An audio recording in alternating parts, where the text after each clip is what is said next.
دیکھیں قرآن کریم کے اندر اللہ رب العالمین نے بڑی بڑی مختلف صورتوں کو 4 صورتوں کو اللہ رب العالمین نے جانوروں کے ناموں پر رکھا ہے۔ سب سے بڑی اور عظیم صورت قرآن کریم کی سورۃ البقرہ، اللہ رب العالمین نے گائے کے نام پر اس کا نام رکھا۔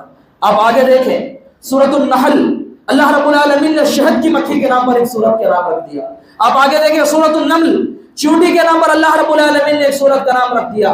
آپ آگے دیکھیں سورۃ العنکبوت، مکڑی کے نام پر اللہ رب العالمین نے ایک سورت کا نام رکھ دیا۔ کیا سمجھتے ہیں؟ اللہ رب العالمین نے ایسے ہی رکھ دیا؟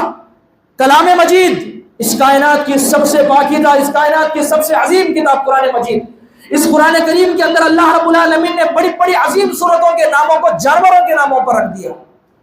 کیا بتلانا چاہتا ہے اللہ رب العالمین؟ دنیا والوں کو، انسانوں کو، ہم مسلمانوں کو اللہ رب العالمین کیا پیغام دینا چاہتا ہے؟